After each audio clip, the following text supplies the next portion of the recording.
Welcome back to Thoughts Over Coffee, where a couple of thoughts share our thoughts over coffee. Topics include BPD, That's me. autism, That's her. ADHD, That's both of us. dating and culture from across the world, and honestly, whatever else our brains decide to talk about that day. Whatever else My the name, ADHD demons take over with. very true. My name is Seyo, And I'm Sassy. and she's sassy. So today we kind of figured we'd react to some TikTok videos on mental health. We'll see if are they relatable? Are they not relatable? Is this actually the thing?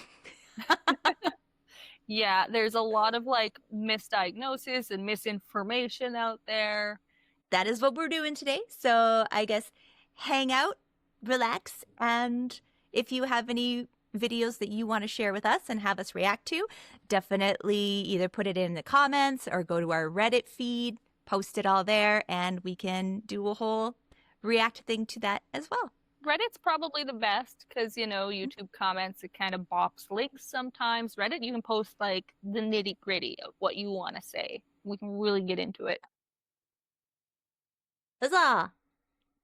So I believe you have saved a bunch of TikToks for us because I have been super fucking busy, so I ain't done nothing. So it's all on your Yes. shoulders. I've put it all on the And autistic girl.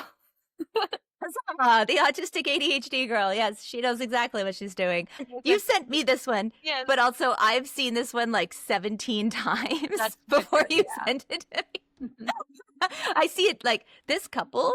I watch them. I think it's so funny because he's a neurotypical person married to a autism ADHD person. She is so autistic too. Just from that one video, I'm like, oh, she's very, very autistic, and he's very not. So they are I normal. I like them so much because it gives me hope.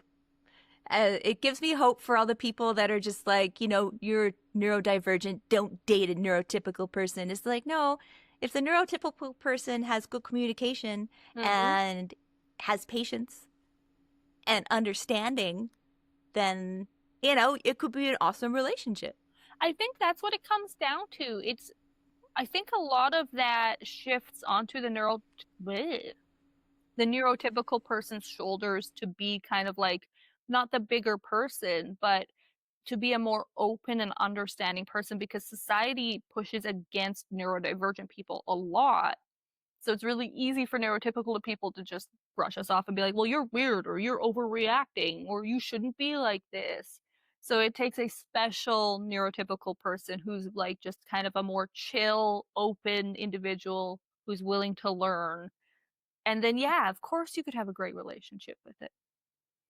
I cannot wait 100%. for you to meet my boyfriend. You are gonna meet him, Girl, like, see him talk for 10 seconds. You're gonna be like, yeah, that's an autistic man. didn't I kind of clock it when you were like telling me about him? I was talking about how he reacts to things because I'm like, I wonder what flavor of neurodivergent he is.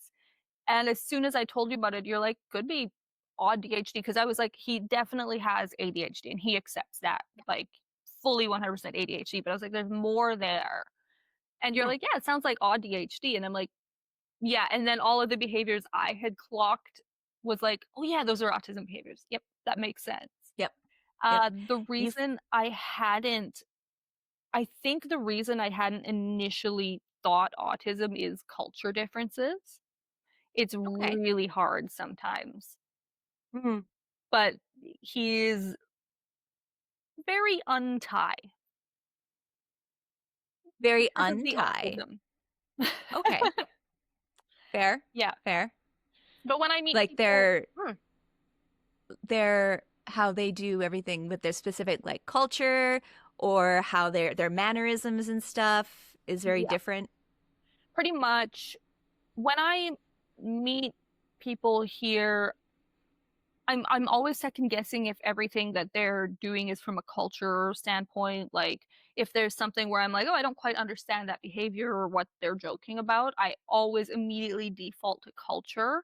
So that's what I was Mhm. doing with him. Instead of defaulting to something like autism, I was defaulting to culture. And now Yeah. that I've got those two things locked in where I'm like, yeah, ADHD and autism for sure, I can Mhm. see how against Thai culture he is because especially the autism, he Mhm. hates being late.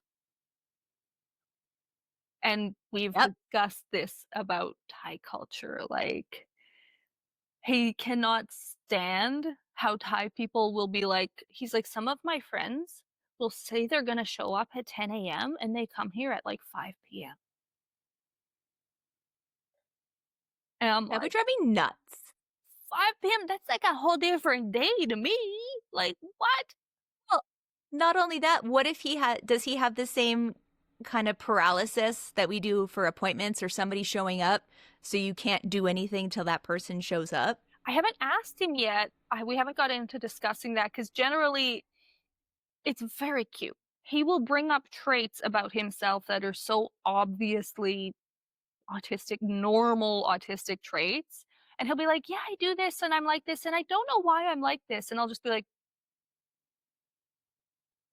because you're autistic. Like, sir, it's gotten to the point now where he'll say something, and because he's used to his behaviors being abnormal without an explanation, Mhm. so he'll say something and kind of you can tell it's something he feels bad about himself where he's like, I don't understand why I'm like this, but I'm just like this. And I will just look at him now and be like, you know what I'm gonna say, right? And Mhm. he'll be like, no. I'm like, my love, it's because you're autistic. That is a normal autistic behavior you just described. That is very normal. It's okay. I expect you to behave in this way already. So you good. You're like, I've been watching autistic people for years, Yeah. A lot of my close friends are autistic, and all of my close friends are some form of neurodivergent. All of my close right? friends are autistic, ADHD, or BPD, or bipolar. Yeah. Yeah, that's my that's the group I surround myself with. There's just, you fit right in. I understand exactly what you need. We Hmm. got this. Yeah, him talking about how like sometimes he needs to fully shut off from society and not talk to people for a while. And he Yep. excuses it and thinks he's like, oh, I'm just really introverted. So he's trying to explain to me that well, as our relationship progresses, especially once we move in together, there's going to be points where he's like, I just need to not talk to anyone for a while. And I'm like, that's fine. As long as you know I will still keep talking at you. You do not have to respond, Yeah. but I will talk at you because I need validation. Fair. Sorry. I love, and it's definitely an autistic thing. And I had it, my one friend, when I was living in Edmonton. And it's basically where I would go over to his house. I'd bring my laptop and all of my work stuff because he was going through like a anxiety panic attack. Mm-hmm. He's like, I'm going through a panic attack. I can't talk to anybody right now, but I feel I need people, but I can't talk to people. I just want to sit here. And I was like, okay, well, do you want me to just come over, hang out in your living room and do my own thing? Not talk to you. I honestly will not say a word to you. We could just Mm-hmm. do our own thing. And he's like, that would be fantastic. 5 hours. We just sat there. I did my own thing. He did his own thing. And then finally he calmed down. Such an And autism thing. that's my jam, man. I love just being in the same room as people, but not interacting. It's fantastic. I'm in some like autistic comedy groups because I like the memes. So I've Yeah. got so many autistic friends, you know, I'm just like, I belong here. I belong in this space, I decided. Yes. um, and that's something that a lot of autistic people talk about, and they're like, yeah, we should normalize this behavior, like hanging out, like, what's it called? It's like, there's a Parallel term, play. yeah, yeah, normalize that. Yeah. I can't do that. No. I'm like, I would rather be alone. If you're not going to interact with me, don't know. Like, I don't, yeah, it's Oh. just, it's very interesting because a lot of my autistic friends are like, yeah, it's so wonderful. And I'm like, it's like a nightmare for me. Like, you're just sitting there on my couch. I'm just like, you need like a snack? Should I order you food? didn't need a shower. What am I supposed to do? Like my brain doesn't. You don't have to do anything. You I literally just logically have know to be that. there. I logically know that, but my brain just is like, that. Like to me, hanging out with somebody involves bonding, and I can't bond Mm, without the communication. fair. So it's something where going into a relationship with a very autistic partner, we're going to have to both establish like, okay, if you need that complete shut off time, you will need to give me what I need first so I don't feel abandoned, because I will feel abandoned otherwise. Uh, fair. Like, I need to be expressly told you love me and you think I'm pretty and nice, and I need that in words, and I need a hug and a kiss, and then you can go be alone for a night. You I know, don't. it's fine. Mm. Well, it doesn't even need to really be that long. It's just more or less to let their brain reboot itself and just have that quiet time where you can just zone out. I'm not sure how long he needs. Mm, Because, yeah, fair. he did say there was a time living with his ex-girlfriend who was Thai, so different culture, where he wouldn't talk to her for like 3 days and they lived together. And I'm like, that's not gonna happen with me. That's not gonna happen. Mm-mm. See, for me, a couple hours, I'll be sitting on the computer editing videos and stuff like that. And my partner will be on his computer, which is in the same room, Yeah. but he's playing video games or something. And we'll do our own thing. Every once in a while, you get up to get another drink and you just, hey, what's up? Hug, how's it going? And then you just go back to your own thing again. It's generally what I do. That's fine. That works for me. I can do that because Yeah. I'm doing something. Like I'm Yeah. working or, playing a game. Like I am doing an actual activity with the person, Hmm. but that's because you live together. Yeah. Right? The like a friend coming over into my space, to me that's like friend social bonding, share thoughts time. But we'll see, because yeah, 3 days of no talking is not gonna happen. It's not gonna happen. You're like, that's a bit weird. Mhm. I understand several hours just letting the person reboot their brain. Days, I don't understand. Days I wouldn't stand for. I'd be like, are you mad at me? Why haven't you spoken to me for 3 days? Yeah. And apparently she would really, she'd be like, "Why haven't you talked to me?" But I am a very different person from a very different culture. So I'm not going to be like waiting for 3 days and then being like, "Why haven't you talked to me?" Oh, After 2 hours, I'm going to be in your face talking to you and making you interact with me. right? Right? I'm not passive. No. So, yeah, I'm just going to be like, "What's wrong? What's up? Do you just need alone time? Because you need to express that to me. Yep. Otherwise, I feel like you're leaving me. You're abandoning me." There. I mean, I don't know. Living with somebody and not saying a word to them for 3 days, that's weird. That's weird, That right? feels that feels like the person is giving you the silent treatment and they're punishing you. Wanted to show off my tumbler a little better, so I moved my lids. Ah, You can see I bought there it you in go. Canada, handmade. It's traveled the world now. Keeps my coffee hot for like 4 hours. It's amazing. Oh my gosh. So at work, obviously hair goes everywhere, so you have to have a covered mug for Yeah, your coffee. yeah. Mm-hmm. And then I was like grabbing it. I was like, I'm so excited. And I smashed the lid. The lid was ceramic. So then I didn't have tea. And I was so sad not having your caffeine for the day. I can't drink dog hair. There's dog hair everywhere. Sorry, that that Worst. will make me vomit. I had a friend. Okay, like I live in a house with animals, obviously. I have a lot, you do too. So you know that no matter what you do, the pet hair gets into stuff. So every Yep. time I take a glass or a bowl or a plate, I rinse it before I use it, right? Like Yeah. always. No matter how clean it looks, Yeah. like you just got to. I've always done that because I know I have cats in my house. Like it's second nature to me. Even if you keep the cups upside down, I just give them a quick rinse before you. It's not difficult. Went to a No. girlfriend's house once and she poured me like a cup of Pepsi. This was in my like early 20s and she had two long hair cats. And I have this memory, this two memories together in this story that make me cringe so much. So I remember taking a sip and then looking down, and it was just a floating, like, long hair cat mess of cat hair on top of that Pepsi. And I just remember putting it down and being like, wish I saw that before I took a sip, and then never drinking another beverage in her house ever. Bringing your own all the Yeah, time with yeah, a like lid. bring like a coffee or something from outside. Yeah, because that was just like, oh, she lives like this. Okay. And then a male friend of mine once telling me about how he lived in a house, I think, with two dogs and a couple cats at the time in Montreal. And he went to the dentist, and the dentist informed him that his mouth was full of pet hair. I'm sorry, what? That was my thought too, because if I have a single stray hair in my mouth, it drives me crazy. I can feel it.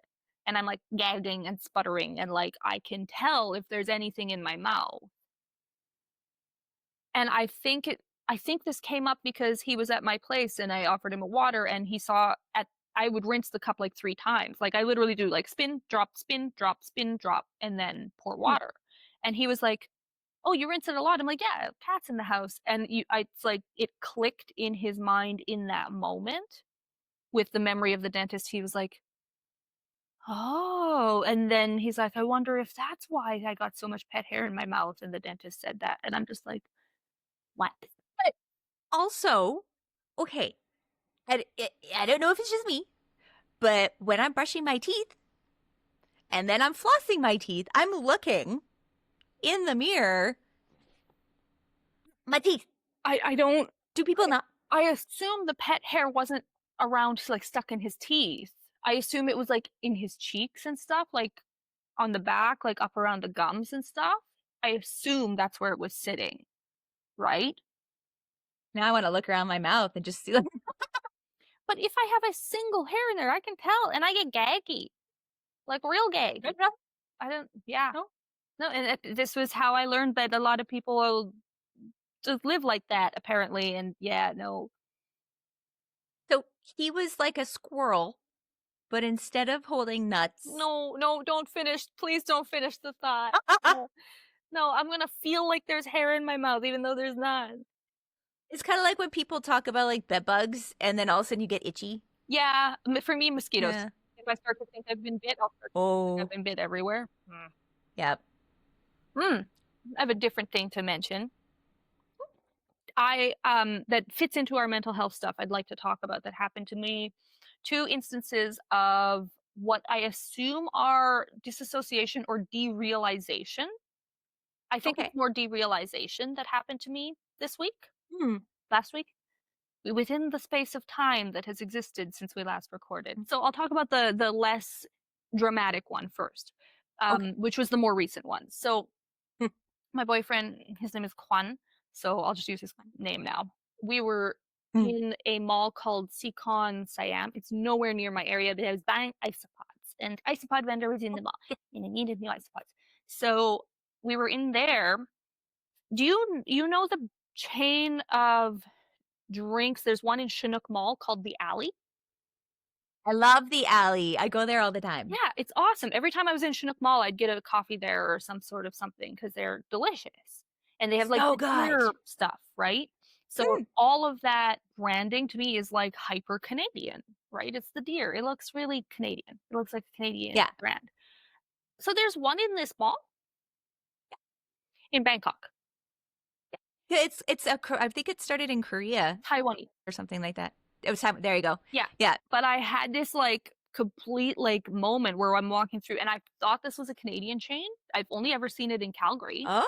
I didn't know it's anywhere else.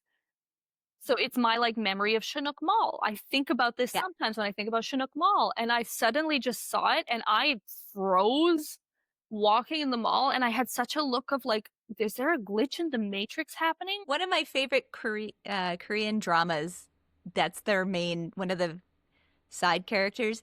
She runs the alley bubble tea shop. That's how you know about it then. Like, because I only experienced it from going there in Canada, right? I don't watch K-dramas or anything. But yeah, it's Taiwanese. Yeah. Okay. So cool. I had this moment and it gave me like a lot of like I I think derealization, not technically dissociation, because I had this Hmm. like what is happening? Is there a glitch in the matrix? Like what is Yeah. it doing here? I didn't know, because for me, this Taiwanese chain is a Calgary memory, Aw. right? And Yeah. Quan is looking at me like I am a robot that's frozen and he doesn't know what to do because I froze and I'm just staring at it and I'm with such a look of like, what? And he's just looking at me like, Are you okay?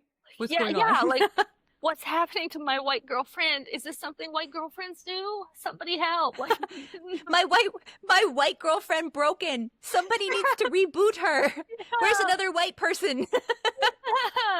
because I shock him all the time with my behavior, right? Like I'm so Yeah. white. But the week before, I had a really extreme derealization moment. It was extreme.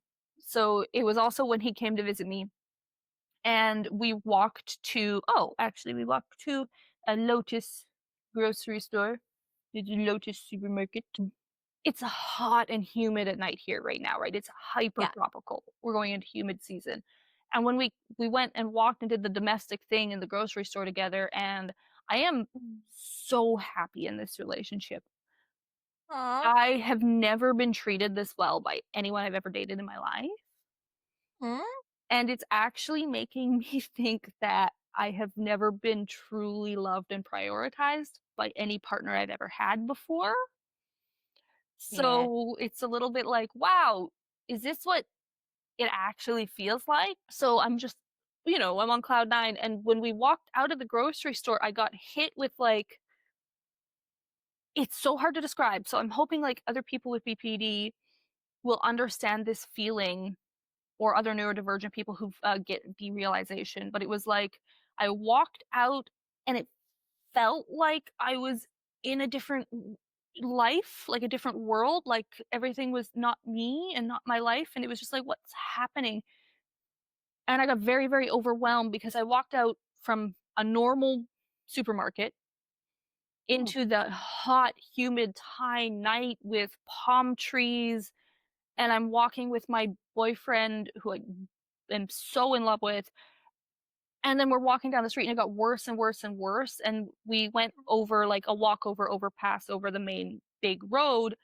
And in the middle of the overpass, it was so strong. I actually had to stop and just wait it out, because it's such a strong feeling. I feel like you're high on drugs and kind of dizzy. Okay. And it was just like it was getting worse as we were walking. So in that 5-minute walk to the overpass, and then while we were on it, on the street below, there was a Thai restaurant with a bunch of, gigantic Thai lettering, and they were playing Thai music. And it was like too much. Like me being like, I live here in Bangkok and this is my life. And my boyfriend is Thai and this is Thailand. And that's Thai music with Thai words, and I live here. And how did this happen? And it was too Mm. surreal. It felt Yeah. like I had stepped into an alternate reality version of my life, and I needed to wait and process it before I could move, like Mm. physically move forward. Aw. It was really interesting. It's not a bad feeling. I Mhm. can see it becoming bad because it feels like you're suddenly in the middle of a drug trip. Oh, yeah. Yeah, so I could see if you got anxiety about it and started to panic, I could see it becoming an extremely bad and dangerous thing. But Mhm. I was just like, I need to stop on this overpass and stare at the Bangkok skyline and drink in this moment and exist in this until it passes over me. Yeah. Um, but the derealization, so that moment subsided, but the derealization stayed through the entire evening with him. Wow. Yeah. I basically like had to wake up the next day before I felt like I'm normal and in my body and this is my normal life again. Aw. Yeah. It was weird. I think I've felt moments of derealization before, and they usually come with Mm. mania and euphoria for me. And I've Mhm. been hypermanic now for the entire extent of this relationship because I'm too happy. So it's putting me into an extended hypermanic state. And so I think eventually, when I'm living in mania too much, that will come with it will start to break down my reality because it's too much for my brain to handle. And Yeah. that's what was happening, right? Like, I'm in mania for too long, and now the actual, like, blocks of reality are breaking in my brain, and I need to come out of mania. I need Yeah. to.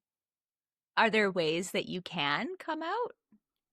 I think the energy expenditure of being in mania that long will eventually just wear off, and I will come out of it. Because Okay. I've felt much more normal and stable this week, especially because 'cause I've been so busy. Okay. Mhm. Keep you busy kind of keeps your brain more focused and off of Yeah, things. it keeps me grounded Mm. because all I wanna think about constantly is my relationship. Oh. There's nothing else, like, on my mind, like, 24/7, I'm just thinking about my relationship, and that keeps me manic, so I need to, like having other things like, "Oh, I need to focus and do this other thing," can Mhm. put me back in ground level. Fair. Very fair. Hopefully that comes down soon. Mm. Like I said, this week's been okay. Hmm. I don't know, we'll see. I think, yeah, I just need to get used to the relationship too, it's all very new, and so I'm very manic, and so, hopefully it'll just kinda settle. Yeah. Mhm. But it was interesting, it was an interesting feeling of just, like I don't know if I've accurately described that to someone who doesn't know what it feels like. Fair.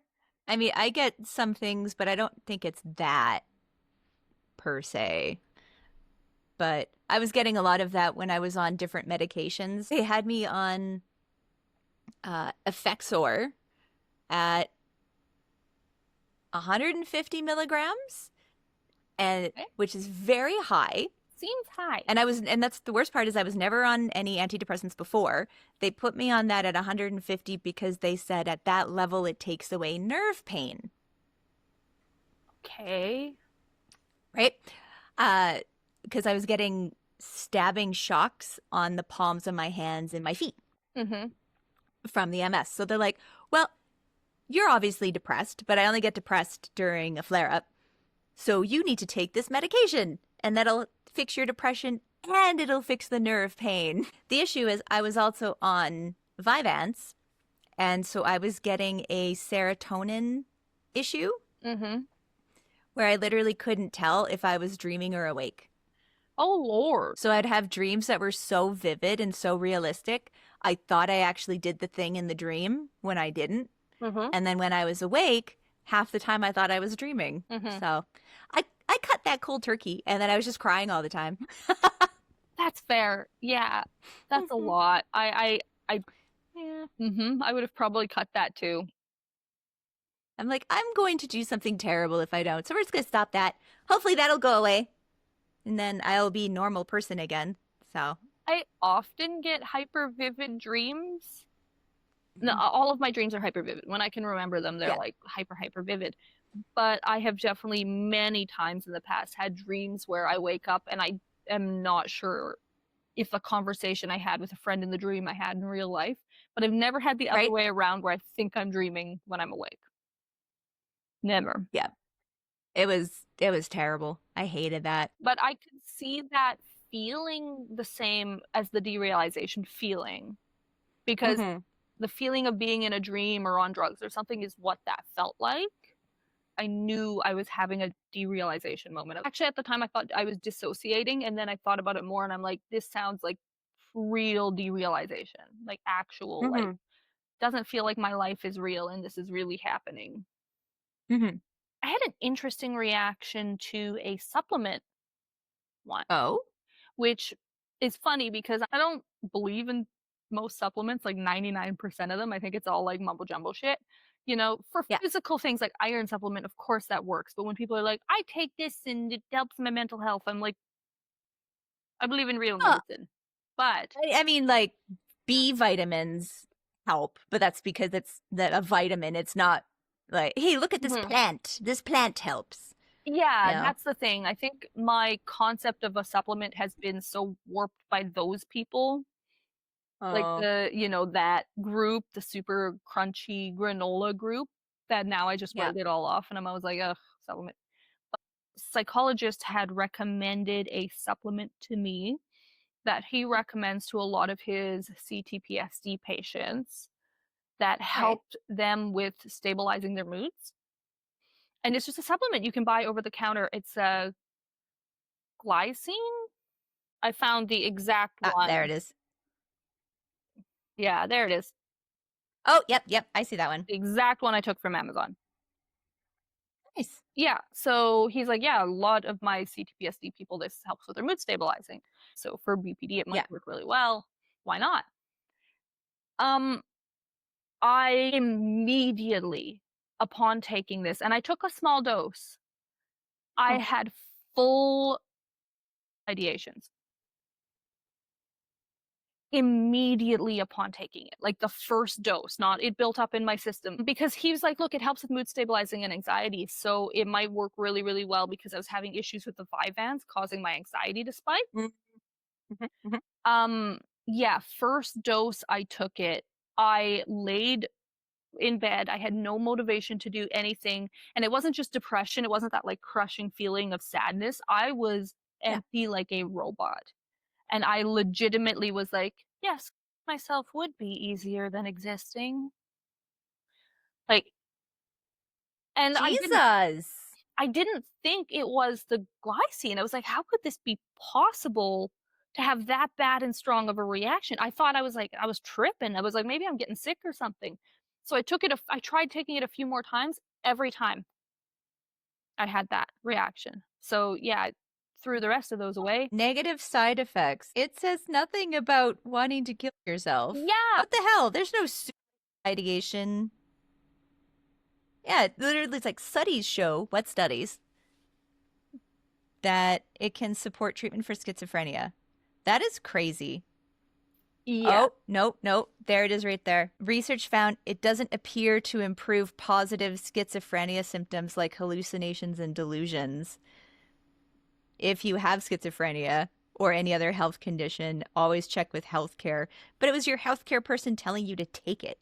Yeah. And it's, I don't have schizophrenia, right? It was literally just like, No, hey, this helps a lot of people with stabilizing their moods. Just give it a shot because you can buy it over the counter. It's not, I ordered it on Amazon. you're super sensitive to so many Everything. medications, right? You're so sensitive to it to a point where, sure, maybe this helps, like not normal people, but people who aren't overly sensitive, or maybe they're lacking something Yeah, and this helps. I could see it But maybe having a positive impact to somebody who's not as sensitive to me, but even a single pill, I was taking one right? to do that, was putting me in that level. But yeah, if I could get to like 50% of that, sure, maybe I'd just be kind of catatonic, but it would be good for mood stabilizing. Yeah, because that was 1,000 milligrams. Yeah, but the starting recommendation is like a couple pills. So like 2,000? I don't That's know. crazy. Yeah, I can't remember, but I remember being like, I'll just take one and see how it do. And then reading online, people were like, oh, you take quite a bit. Oh, see, for me, I don't know if it's just because I've always been broke my entire life, Mm, but whenever I buy, I'll have like my magnesium pills and my calcium because women got to take more calcium, yeah. and then extra vitamin D because we live in a place with no sun. I always take, it says like take 3 a day. I'm like, no, I'm taking one Hmm. every 2 days is generally what I do. But that being said, the supplements, like, especially things you buy over the counter, they will tell you to take way more than you need because they want you to Mhm. use it up and buy more. They want you to, yep, Yeah. keep buying this. I know it caused that. I'm Hmm. not just being like, oh, maybe every time I took it and I tried to take it probably Hmm. 7, 10 days and not in a Mm. row. Like I tried for a few days, was like, oh, I think this is fucking me up. I'm gonna go off of this. And then I tried Yeah. again later and it was like instant and horrific. I don't trust anybody Hmm. who's pretty much, if they're trying to promote any type of plant thing. Yeah. Yeah. Those that crowd has just ruined natural stuff for me because there's too much of that for too long. And now every time I hear like natural, I'm just like, oh God. Right? Sorry, there's too much proof that you guys don't research how it interacts with each specific person. But that's also why there's so many different types of antibiotics and antidepressants, is because what works for me in my genes and my genetics can actually interact very differently with you and your genetics and your mental stuff. So yes, it works great for me. Supplement. And that's not even like a medically like regulated thing. And I was like, if I keep taking this, I'm going to be dead in a month. Like I will have killed myself in a month. And if you're researching it, you're like, oh, it just says it's an amino acid. It's good for this stuff. I'm going to take it because, you know, amino acids are good for you. Yeah. And I really, because I am really skeptical about stuff, right? I don't just believe stuff right away. So I was really skeptical that was what was causing it. And I kept trying. And then I remember with my next appointment with my psychologist, I was like, hey, I think this caused this, but I felt like a crazy person saying that. Like I'm second guessing myself at the same time because I'm like, this seems like a really extreme reaction, but every time I take it, this is happening and this is not a normal behavior for me at all. No. Or not even just not a normal, this has never happened in my life. And the look of horror on his face of like, please don't take that again. Please don't ever try again. Like, nope, that's enough. You did enough research. Throw them away. I was like, okay, thank you, because I was worried I was overreacting. Meanwhile, he was like, you were worried you were overreacting, that you wanted to yourself? What do you mean? Well, and you hear so many times from so many people, you know, you have to take it for at least 2 weeks straight for you to notice a difference or something.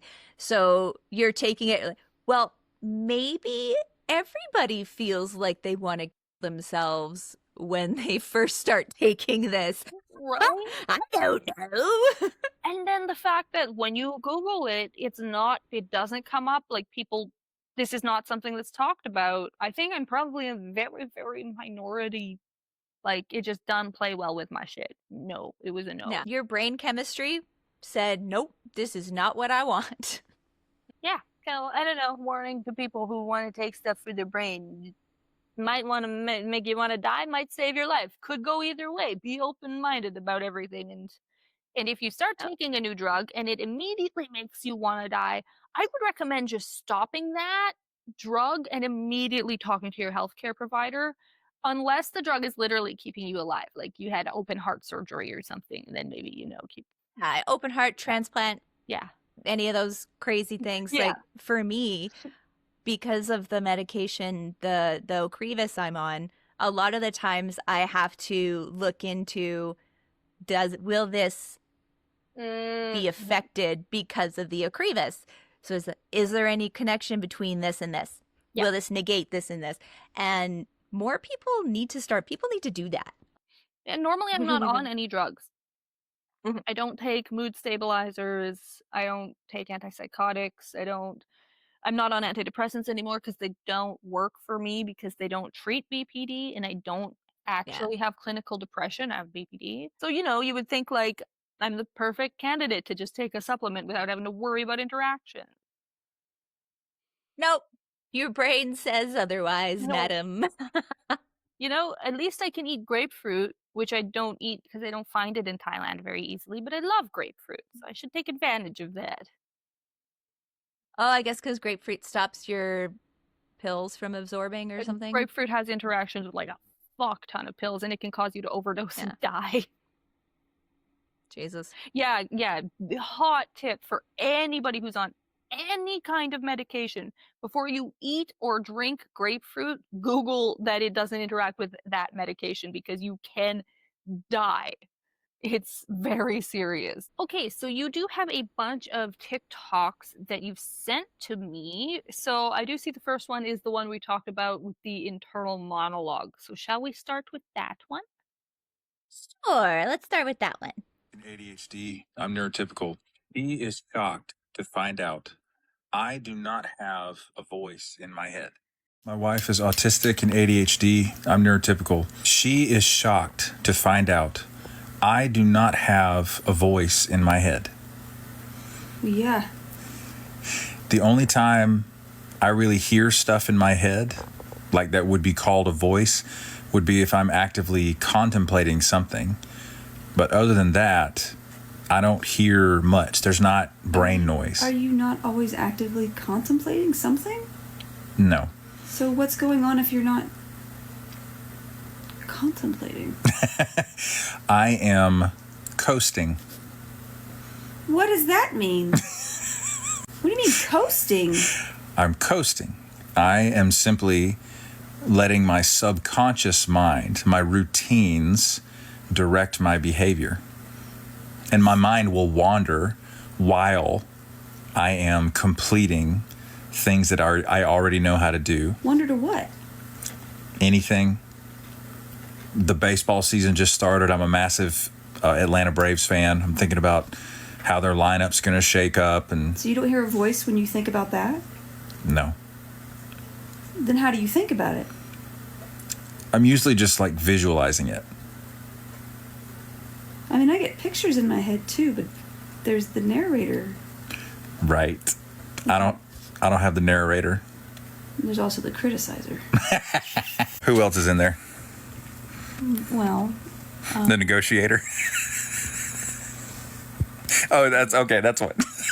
Sorry.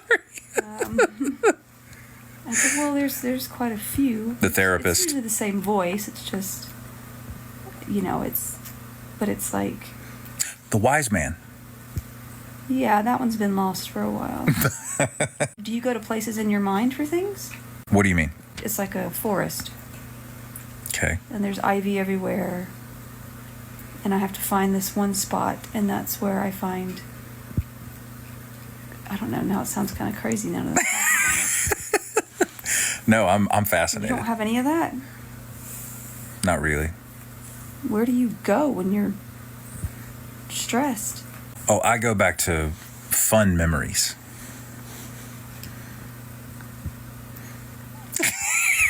Why are you looking at me like that? So like you're conjuring a Patronus? Follow us. We don't know where we're going. They're so cute and awesome. I just love her facial expressions so much, of her just being like, what? Like, clearly she's like, what do you mean there's no narrator? She cannot wrap her head around the fact that he does not have a narrator. I think No. they're an adorable couple. I have myself. I know it's myself. Mhm. I know it's me in my brain all the time. It's like an extra friend. I'm keeping myself company and talking to myself about everything that I'm doing, everything that I could be doing, everything I should be doing. This really awesome thing that just happened 20 years ago. We're going to discuss that while I'm also doing this thing, and then I get distracted. And no, there's a person in there all the time. It's probably why I'm so happy being alone. See, I It's think just my personal opinion, one of the reasons that it's really hard for different people to kind of agree on this is because it's impossible for us to know what the other person thinks hearing is in their brain. He might hear a voice, but he might not register that as hearing because it's not coming from outside. But if she were to Yeah. experience his brain, she might be like, oh no, this is similar. Like, you hear a voice, but in his mind, he's like, that's not hearing. It doesn't come from outside. So it's too hard to quantify these terms. well, it says I, so I need to do this thing, I need to do that thing. Mhm. Whereas my one friend, she hears it almost as like a separate person, where she hears it as Ah. you. Mhm, mhm. So yeah, I hear it. Okay, we need to do this, or sometimes I'll say we because I'm just counting the person in my brain as Oh, interesting. another person. I never So I'll did be like, okay, we need to do this. Now we need to do this. Now we need to do this. So for me, Mm. the feeling I get from the voice in my head is no different to me talking out loud. Mhm. So it doesn't register as a voice in my head. That's just me thinking. Like, Yeah. so to me, if you were like, oh, I hear a voice like a narrator, I would say, oh, no. No, because Yeah. it's the same as me, like, I'm not saying it registers the same, like I hear it like me talking out loud. I mean, the feeling of me talking out loud and me being the person expressing those thoughts that I'm speaking versus the voice in my head, it doesn't feel like it comes from a narrator or a separate person. It's me expressing thoughts. Yeah. Oh no, it's me in my brain. Mhm. It's just sometimes I go a little squirrely, and then I'm rambling internally. Yeah, I can do that. But the way she I'm in describes it, she's like, "Oh, I've got the narrator and the criticizer," and I'm just like, "Oh no, it's just me in there. Yeah. There's no label." Well, that's kind of a therapy thing that I learned from my friend who hears it as you. Ah. You have to put a name to it, and then you can understand it more. Mhm. So she's probably put, okay, this one's being kind of negative. So that's, I'm in that negative headspace right now. And then, oh, this is really smart thinking. So that's kind of like your wise man side Yeah, of I you and just stuff like don't. that. I don't have a delineation between the different. It's not different. It's not different. It's always just Mm. being normal and like Yeah. not. Yeah, I don't. It's also a thing where I don't. It's always hard for me to grasp the concept of intrusive thoughts because I don't Oh, have that. no, I get those all the time. I get so many intrusive thoughts. It's crazy. Yeah, like people say that, and I kind of understand the concept from how people have explained it to me, Mm-hmm. but my thoughts are just me. And when people talk about an intrusive thought, it really feels like an unwelcome, like, I didn't like that. Where did that come from? Thought, which only happens to me when I'm masturbating. Fair. That's the only Fair. time I ever experience it and can kind of be like, oh, that must be what an intrusive thought is. Because, like, if I'm not watching porn, when I'm masturbating, my mind might wander a little too much and then I get the, like, don't think about your grandma right now. And then I'll think about my grandma. So that is the only thing. I'll have an intrusive thought. And then I'm like, well, that ruined the moment. Fair. So that is the only, and literally the only point where I have intrusive thoughts. And it's always because I've kind of accidentally directed it by being like, don't think about your family or your teacher, because it'll ruin the moment. And then I do. Yeah. Other than Mine that, are like, let's see, I'll be driving down, BC, you're driving, and there's the drop off, and it goes into a massive lake. Yeah. And you're driving along, like, I wonder what would happen if I just, I know what would happen. Yeah. I understand what would happen. But my brain is just like, just go like that. Or you're driving, you're like, I wonder if I just drove into the other oncoming traffic. What would that feel like? So stuff like that happens a lot in my intrusive thoughts. Yeah, like intrusive is legitimately like what I described, where it's like, I am trying to masturbate and I can't stop thinking about my grandma. And so it just ruins the moment. That's intrusive because it's intruding and cutting what you're trying to do.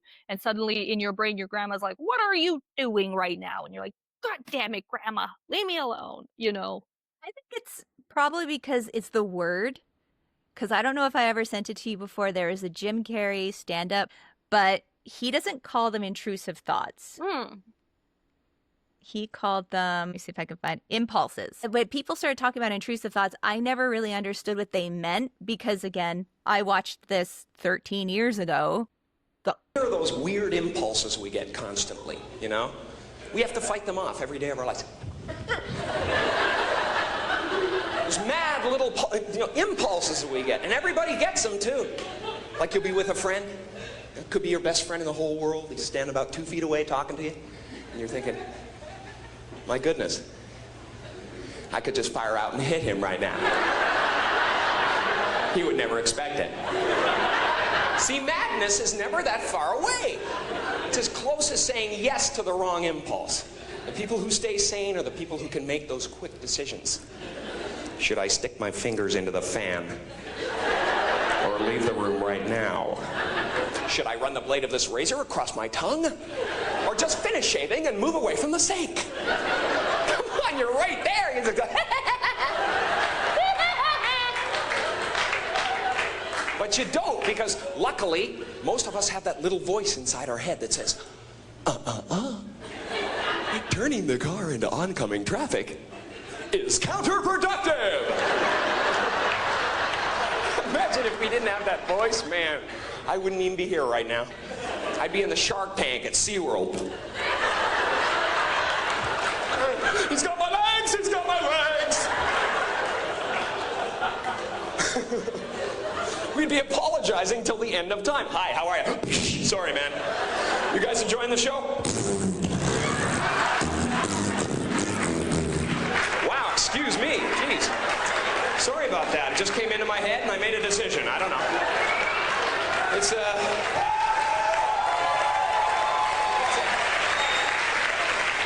I hate to turn my back on the audience. Okay.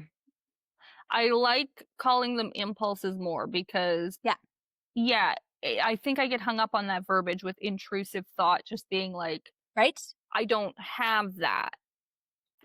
What you were talking about with the driving, and that's something that a lot of people say about intrusive thoughts. They'll be like, oh yeah, sometimes I just think like, what happens if I turn into oncoming traffic?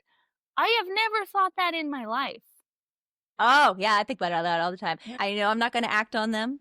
Yeah. They're just things in my brain being like, oh, what if? What if today you did this? What if today you did this? What if you did this today? I'm not going to, but they're just impulses that I'm constantly checking all the time. So the intrusive thoughts just doesn't sound, it never sounded correct to me. To me, what I described where like my grandma pops up when I'm trying to masturbate, that's an intrusive thought. That fits like the exact, like the words. Where it's like, I just want to get off. Please don't think about your dad for no reason. You know, like that's an intrusive thought. But these kind of impulses, I don't get that. I think about the same things, like the same, like, but it's a completely different reaction because mine comes out of fear and anxiety. Like sometimes I'll just suddenly be white knuckling driving because I'm like, what if you accidentally, like, what if you just lose control of the car and you're in oncoming traffic? That's the thought I have. Not like, what if I did this on purpose? You know? Yeah, no, like that would be that's like an impulsive thought or intrusive thought. Yeah. But mine is, it's not an intrusive thought. Mine is legitimately a fear of a thing that could happen. Like my wheel could fall off. I could hit a patch of ice while driving. I get scared, right? And I can't swim. So the thing you're talking about with the lake, those are like the worst drives of my life. Holy fuck, especially at night. When I'm driving and it's windy mountain roads by lakes, my anxiety, my heart is up here in my chest and I am white knuckling until I get past that lake. Because I will die if I lose control and go in that water because I can't swim. Yeah. So like, and you know those lakes, they're like, the cliffs go like that. There's no wading out. No. Yeah. They just boom, boom, boom. Yeah. So I don't get that. And like I said, the car something is what people talk about with intrusive thoughts, right? It's the whole like, what if I just suddenly went in off this cliff of it all? I don't know. Mine is more like, oh, that's a big cliff. I'm scared that I might accidentally lose control and fall off that. Yeah. Or him being like, well, I could just punch my friend. I've never in my life. I get cuteness aggression where if I love my boyfriend or something too much, I'm like, oh, I want to bite him. I want to bite him. That's cute. I do that all the time. I want to bite you because apparently that's women just have to bite. It's like biting. Because everybody I talk to, I'm just like, sometimes you're so in love and you just need to like bite them. And then they're like, why? I just. No, I feel like I can get the aggression out with a good hug or a bite more easily because I can control the pressure, so I'm not actually hurting you, but I can tense up my muscles, and so it feels like I'm getting the aggression out. Fun fact, not fun fact, cute fact, I guess. My boyfriend gets cute aggression for me. Aw. I've never had a man do that before. And he described it. He's like, when I make him feel a little crazy because I'm spicy, and when he's like, hey, you should do this, I'm like, no. And and white women, you know, that's a normal joke we make with each other, right? And with your friends or your boyfriend or whatever, and they're like, hey, can you pass me the salt? You're like, no, as you pass it to them, it's normal. Yeah. He's not used to that. And if I joke like this a lot with him, he'll get really like frustrated, but in a very like cute aggression way. And then he just grabs me like he would a cat or a dog and just like takes the cute aggression out. And I'm like, oh, adorable. Oh, Are cute. Feel the same all the time. But yay. yeah, no, I just don't get this, like, those impulses. I don't know. Yeah, I get them a lot, but that's also because I'm constantly talking to myself and look at my surroundings and just Maybe that's why though. Like I said, it's so hard for us to quantify if I have a narrator versus the same as yours. Maybe I don't. yeah. Maybe you do, and that's the person, it's you. It's not a person, but that's the one that's like, do, what if you did this? And I don't have that narrator, so I don't get the impulsive thoughts, Yeah, could be. right? I don't know, Nope. because when I get an impulsive thought, it's triggered by something.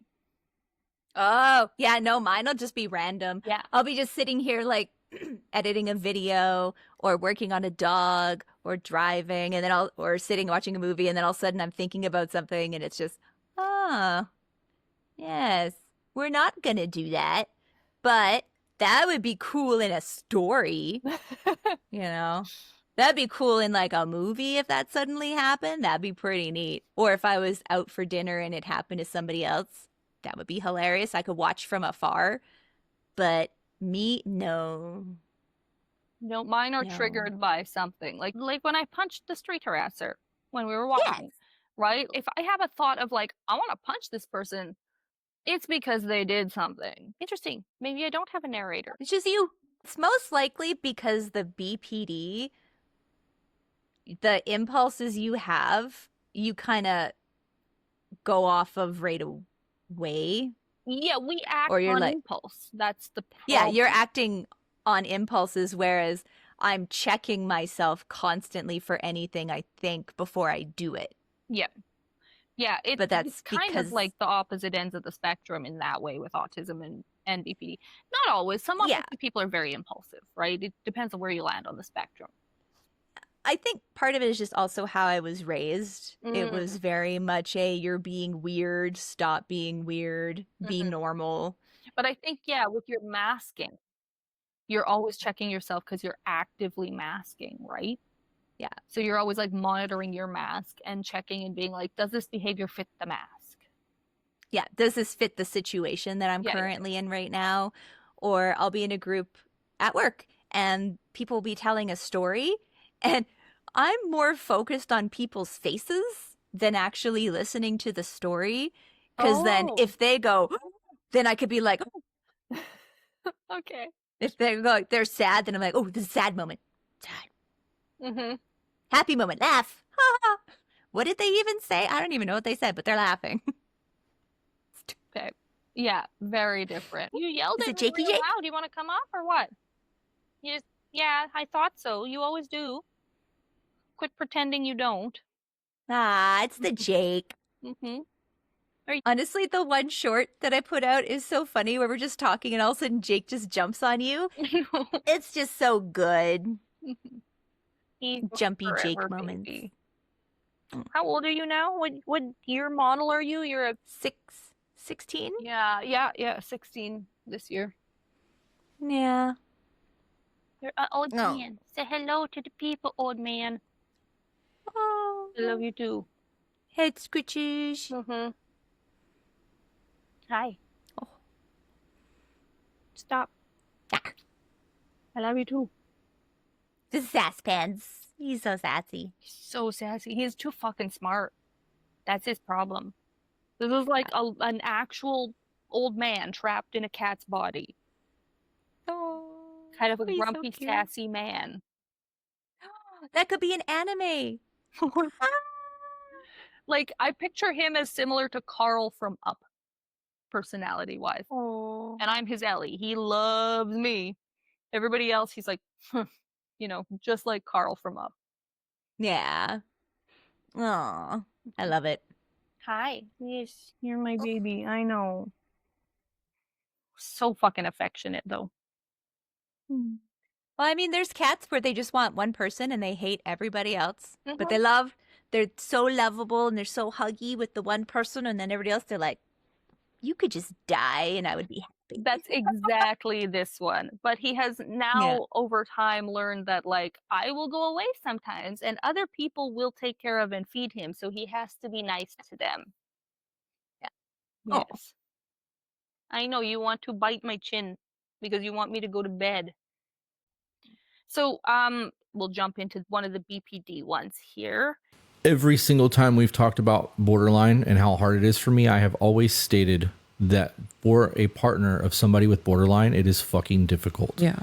And there is not an easy scenario at all when you're dating somebody who has borderline. And if you marry them, it's even harder. Most borderline people don't have relationships that last more than 2 years. Yeah. Statistically proven. Like they don't have long-term relationships. So somebody who has borderline that's done the work that I've done, it's a lot easier to have a long-term relationship because most of the time I'm very aware of what's happening. My problem is when I'm going through a borderline episode, I emotionally react instead of respond. And once I've reacted and the words have left, I can't take them back. And I know that, which is why I've gotten so good about taking a step going, I apologize. I didn't mean to talk to you like that. I love you. Right. Because I'm reiterating this because in that moment, I'm taking a breath. I'm trying to engage my logical thinking. I'm affirming that I love you to you, but in doing so, I'm also doing it to me because I could be splitting right now. Right. Or I could be having another issue and mentally be like, fuck, But in doing that, I am affirming to myself also that I love you and that I don't want to do this. And I don't know how else to explain that to anyone, but it really does center me and remind me that even though I'm feeling this way right now, I know that tomorrow I'm not going to be going through this, or a week from now, or a month. And if I don't check this now, I'm not going to have you in a month. Right. That's a very hard thing to explain to somebody and get it to like really get my point across. And that's the only way I got. And it doesn't feel like my point is coming across the way that it feels it needs to, but I can't think of another way to articulate it. I get that. I know this sucks.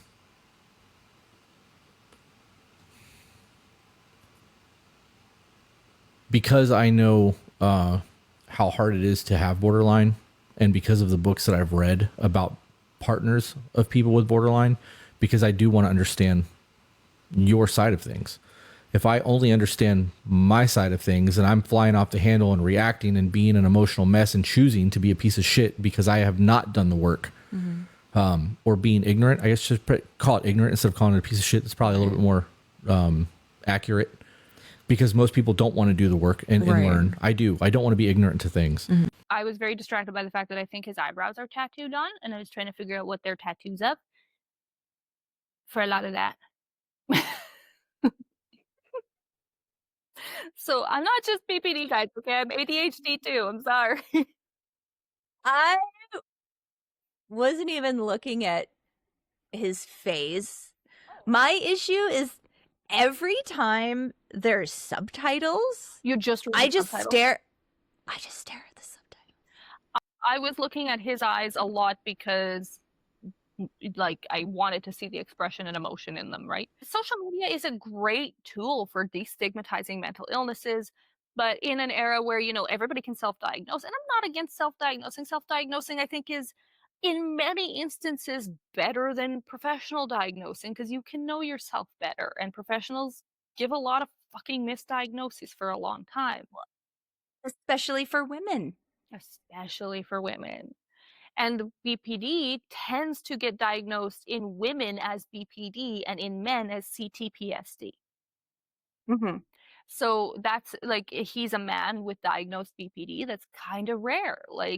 And there's a ton of Right? women out there who are misdiagnosed as BPD. BPD actually gets misdiagnosed in women a ton when they are autistic or they have CTPSD or bipolar or something else, and people will just slap, you're crazy, you must be borderline on it. So I'm a big fan of self-diagnosis, but unfortunately with self-diagnosis, there's obviously people who will fuck up. And in this era of social media where everybody has a voice, there's a lot of potential spreading of misinformation. Yeah. Now, I think that was excellent. He obviously has put in a lot of work. He's obviously very knowledgeable about himself, about his BPD, about BPD in general, and about he's got a lot of emotional intelligence for how to work with his partner. Yeah. Which So is very rare for men. it's rare for sadly. men, and I would say maybe a man with BPD might be more likely because we're hyper empathetic. Right? Right? Because he actually wants, he's done the research, and he does all these things. He wants to check himself, and then he's also, wait a minute, how is my BPD explosion or my BPD moment affecting my partner? Yeah. Which Because we know is amazing. we know it impacts Yeah. our partners, but like he said, knowing it impacts your partner and being able to stop it from happening in that moment, that's not just two different things. It's like completely two different like category of things. Right? Mhm. There's a meme that's been going around my BPD groups of like, being self-aware with BPD just means that I get to watch me destroy my life in real time and know what's happening as it's happening and not be able to stop it. That's what being self-aware with BPD is. It's fucking terrible. I haven't really had any arguments with my current partner, but like, we had a misunderstanding. And obviously there's culture and language issues. We're going to have a lot of misunderstandings. So one of the first times he actually saw what my BPD is like, we were on video chat, and we were having a very long video chat, and I had an absolute meltdown over the fat thing we talked about early on the podcast. Yes.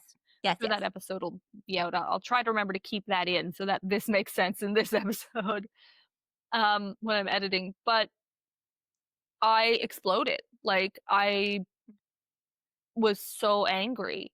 And in that moment, I know that what I should do is explain myself. Mhm. But what I'm feeling is so hurt and so upset and so angry. So I just want to react with anger. And, it's not abusive, right? It's nothing like that. It's just loud. And it'll come off very aggressive. So, Yeah. I'm not calling him names or anything. I'm just like, what the fuck are you talking about? I'm not fucking fat. Like, why would you fucking say that to me? Like, that is what it is. Right? Yeah. And for a brand new relationship and a brand new partner, it's like, oh, whoa, huge a lot. red flag. Yeah. Yeah. But luckily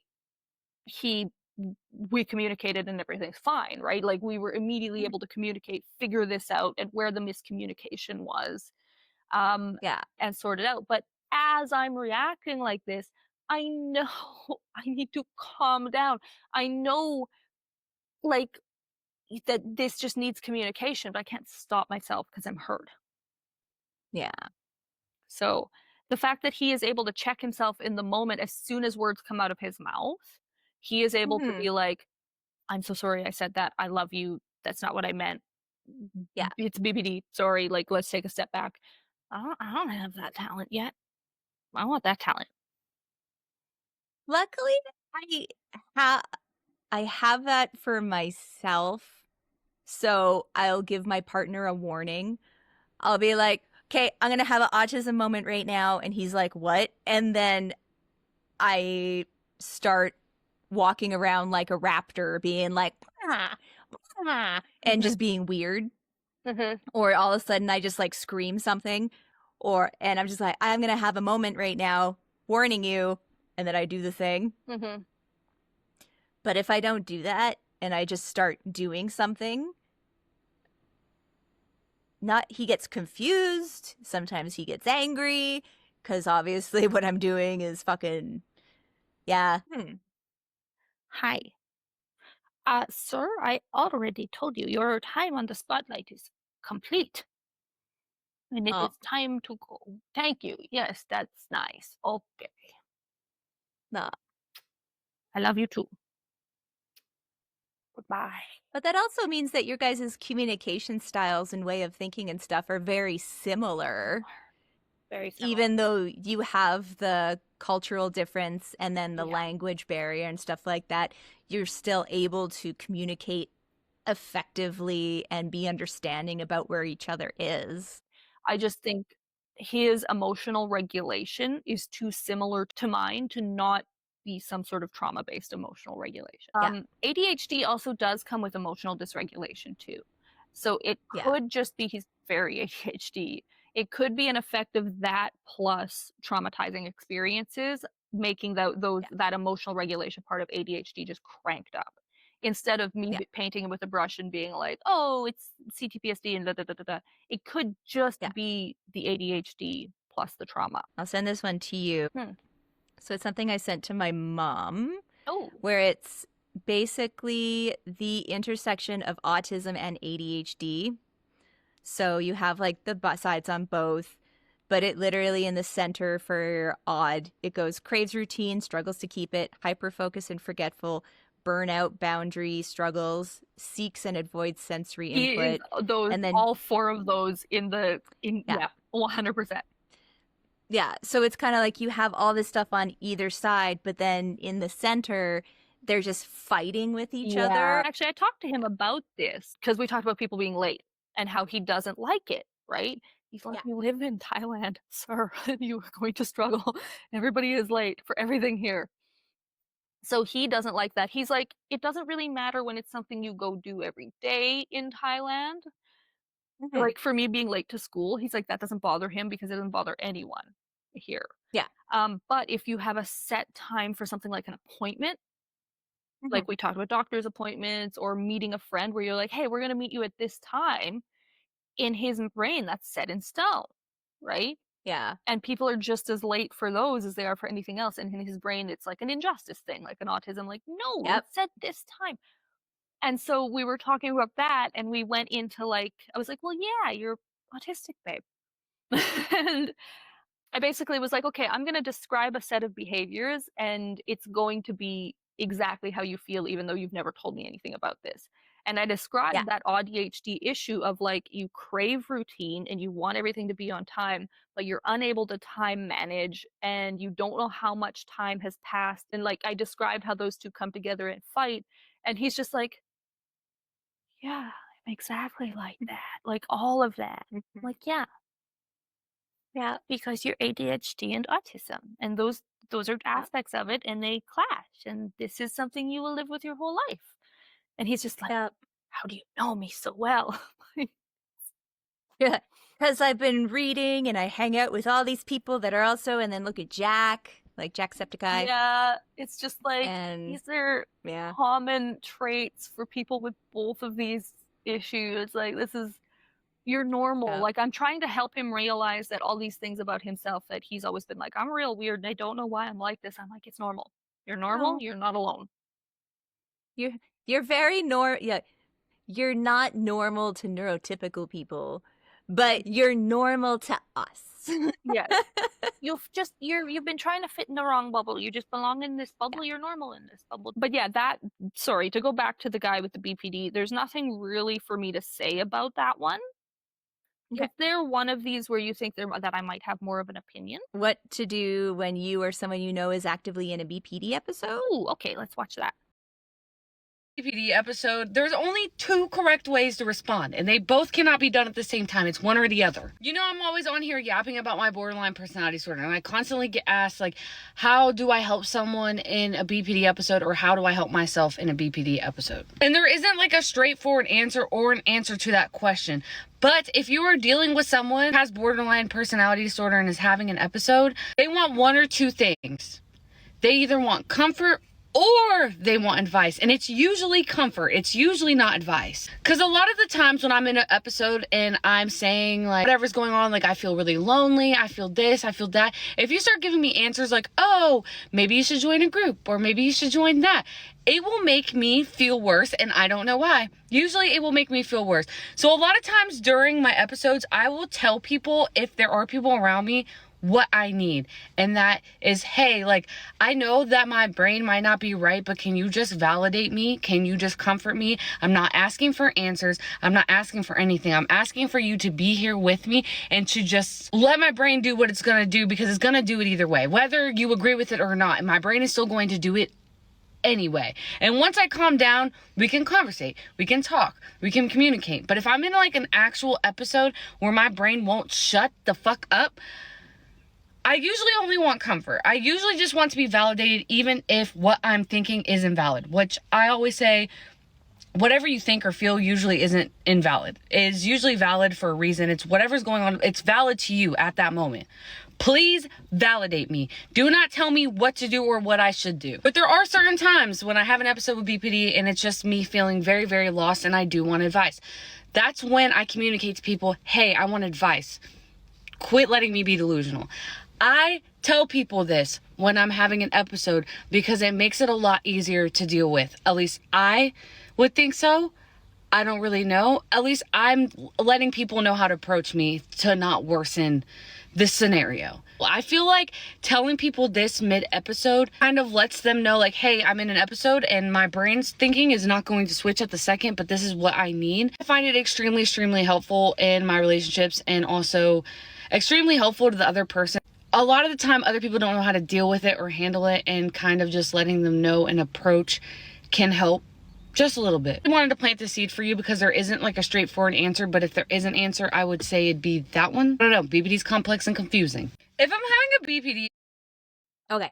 First thought, she needs to blend those ends on her hair better. Her layers are sitting really blocky and she needs to like blend them. But I think it's because that blonde piece, it looks like she double or triple processed it with bleach and it actually burnt off at that level. It doesn't look like it's a cut layer. Anyway. Yeah. No, she's gorgeous though. I'm not saying she's ugly. She's gorgeous. Just girl. A little bit of blending. The only thing that's triggering me, and I couldn't stop looking at it, is the leaves. The leaves are an interesting vibe. Because it's, you know, I always have my thing down. You would end up staring and hyper focusing on them when driving. Yeah, that's fair. That's fair. What? Isn't that distracting? All of a sudden I'd just be like, ooh, smashed. So one of the big things is, and I'm a little confused by everything she's saying. I think she rambled a bit, which made me lose the plot a little by the end. She didn't explain what she means by a BPD episode. No, she just said what to do if somebody's going through a BPD episode. Yeah. So she said that, she described two options. And then as she went on, I'm like, okay, this sounds less like a full-blown BPD episode. It's not a BPD explosion. It sounds more just like it's getting to that point, like the buildup is happening and you're in the middle of that, but it's not what I would call an episode yet. So I'm a little confused because when she was like comfort or advice, no, it's always comfort. If you're in an actual episode, you need comfort because we have been triggered by something. And usually that is our fear of abandonment or, you know, like somehow we've been offended or slighted or something. And we need the comfort to be like, whoa, whoa, whoa, whoa, I didn't mean it like that. I love you. No, no, no, you're not fat. My girlfriend, please, my white girlfriend, you're not fat. You know, something like that. Yeah. So when she's like advice, I'm like, that doesn't make any sense for an episode. Even for me, if I'm in the middle of, let's say, an autism explosion, which does happen, or, you know, I'm so panicked and stressed, like you're up here, your energy, you're gone. If somebody tries to give me advice in that moment, I lash out at them so bad. Yeah. I get so angry and I get so frustrated, and it's giving me advice in this moment as to how to fix the issue is not helping. No. And for a BPD episode, like a full-blown episode, if I'm having an episode at you and I'm not doing this to like victim blame, you caused the episode. If it's directed at you, you caused it. So advice doesn't make any sense. So what I don't think what she's describing is what I would call an episode. I would say it's like I'm going through a hard time, like I'm in my feels, like I can feel myself spiraling, it's going downhill, and an episode is imminent, but I'm not in that moment, so I can still rely on people to help pull me out of it. You're kind of like creeping up to the edge of the cliff. You're not over the cliff yet. You're going up there, and these are ways to I'm spiraling, but I'm not down the brain. drain. You know, I'm still able to like kind of come out of that. I would say comfort 99.9 repeating % of the time is what I'm looking for as someone with BPD when I'm reaching out. If I'm looking for advice, I will straight up ask for advice, right? So Yeah. if I'm just reaching out in a state of like, I'm not okay right now, what I need is comfort. I need the like placation bullshit, like the everything's gonna be okay, you know, I love you, blah blah blah blah blah, whatever it is. And when she says in there, she's like, advice will make me worse. I don't know why. I'm like, I know why. Because if you are in a moment and you're reaching out to somebody, that is probably the person who caused the moment. Or it's the person you're relying on to pull you out of the moment, right? And if they give you advice, it feels like rejection. They're deflecting you off onto whatever this advice is, right? So They didn't acknowledge your feelings. Yeah. They're just, oh, let me fix it for you. No, you need to acknowledge what I'm telling you it's first. not that. It's not, oh, let me fix it or No. acknowledge. This is going to be very different from what you will feel like with autism. No, it's like rejection. Like, you are the person I need right now, and you've given me advice instead of helping me, instead of caring about me. You have not cared about me. So it's not like, oh, let me fix it for you. It doesn't feel like you're fixing it for me, because fixing it for me would be comforting me. You've just deflected it completely. So what it feels like is I'm like reaching out to you and you're going, go away. That's what advice feels like. Because, yeah, for a lot of, let's say a lot of neurotypical men, right? When a woman, or maybe another friend, but generally when somebody comes to them, their immediate thought is, let's fix it, not let's give comfort. So let's find a solution versus let's give you a hug. And or if you're texting, just responding with, I love you, it's okay. Yeah. Like how, you know, what the BPD guy said in the other one of being like, oh my God, I'm so like, I love you. I didn't mean that. That's him expressing that to his partner, but also to himself. Like he said that because that's what we need in that moment. Just comfort. He's giving comfort and also giving comfort to himself that like, wait, I love this person. This is my relationship. They love me. Telling himself that. So of course, if you reach out to somebody, if I reach out to my best friend and I'm like, I am not okay right now. And he responded with advice, I would legitimately feel like, oh, he doesn't care. Like he wants to just deflect me. Like, go do something else. Go, like, fuck off with your problem. Like, I can't deal with this. That's what that will feel like to me. Because what I need is to hear my best friend care about me. Yeah. Right? What I need is for him to be like, you're not okay right now? What's going on? You know? Like, hey, tell me about it. And then I tell him and I'm like, I feel like I don't have value and blah, blah, blah. And then he's like, no, you're awesome. That's what I need, like the validation from him of like, this person cares about me. Or usually this is going to be a significant other because that's the person who's put you in a negative space. As someone with BPD, it's going to be like the person you're dating that put you in a negative space. So if you're dating somebody and they do a thing that hurts you and you can feel yourself start to spiral and you reach out to them and they try to offer advice, it's like, no, you hurt me. I don't need advice. I need you to make me not hurt right now. Yeah. So if I'm like, hey, I'm not okay, like I'm hurt, and you're like, oh, you know, maybe you should go for a walk, I'm going to be like, oh, the relationship's over. Like, we're done. Like, you don't care. You're not going to help. Like, it's bad. It's splitting, immediate splitting. So the good way to do it would be like, if they're thinking, okay, we need to clear her head and change her area, be like, you know, give you a hug. I love you. It's going to be okay.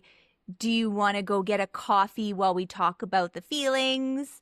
Do you like anything like that? The hug and I love you is more than enough in that moment for me. And then let me maybe cry a little and then let me express the emotions and help me talk through it. But validate what I'm saying and validate my emotions. Be like, I understand why you feel that way. This is how I meant it. Like, I'm sorry. Like, validate me and give me comfort. When I need advice, I will ask for advice. Right? Yeah. And I know I'm very lucky that I'm very self-aware and very logical. So I'm able to be like, I'm having some fucked up thoughts. And if I need advice, I'll reach out to my friends, not my partner. right? Usually my best friend. I'll reach out to him and be like, "Hey, Randy, I'm having some weird fucking thoughts. Can you tell me if this is normal? Am I reacting in a normal way or am I being a crazy person? What should I Yeah. do?" And see, like I just need that, like, what the fuck? You need another brain to bounce your feelings off of. Yeah. But I will expressly say it and be like, I need to, Yeah. like, can you tell me what the fuck to do now? And if he feels like he's like, I don't fucking know what to do, he'll say that. But he'll never do it in a way that makes me feel invalidated. So usually even just getting the response to him will start to make me feel like a little better, because he'll always do it in a way that's like he'll validate what I'm feeling, acknowledge it, and then maybe be like, I have no fucking advice for that. Sorry, man. Right? But you're amazing. So yay. Yeah. So I do feel like she doesn't mean in the thralls of an episode. She means while you're spiraling. No. Yeah. She means at the beginning, middle, build up part versus in the moment when you're exploding. In the moment when I'm exploding, and this is something I talked with Kwan about after I had the explosion, because we were on a video chat, so it made it worse. And we talked about it after. He's like, yeah, that would have been way easier in person because I would just hug you. And I'm like, that would have been the perfect reaction. And you didn't even know that. And I didn't have to tell you that. And that would have immediately fixed the whole situation. But because it was online, we ended up, then there was a miscommunication. It took like a couple hours for us to chat and then for the whoa, what just happened to go down, right? Well, a lot of times too, that's why people have that, what is it, the weighted blanket and stuff when you're going to super emotions. If you have somebody who hugs you, or if you wrap something really tight and heavy around you, it calms your nervous system down too.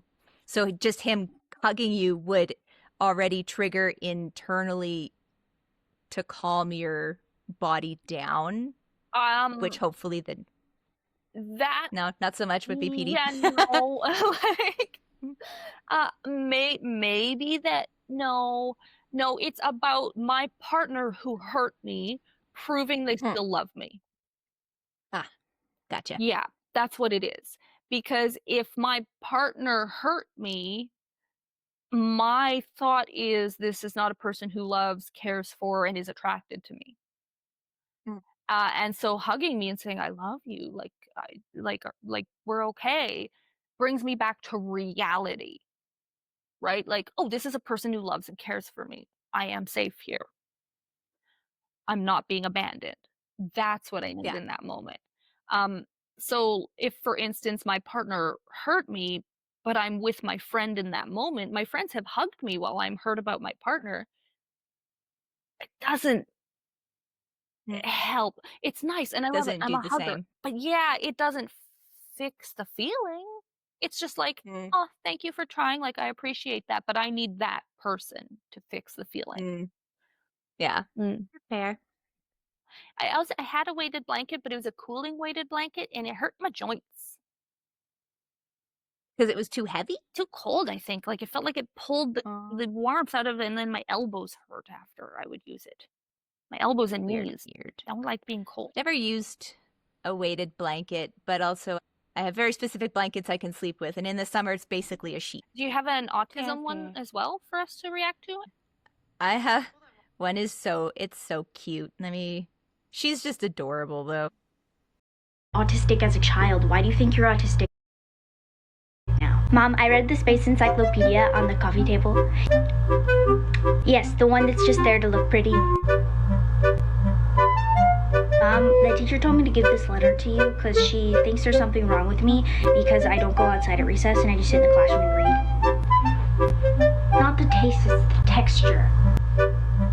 Mom, I read a dinosaur book and now I'm really mad because everyone says that T-Rexes were the biggest dinosaur, but that's actually not true because it's actually the Giganotosaurus. There was so much chows. Okay, oh, I didn't realize I've been saying it wrong. And also, I'm also mad because most people say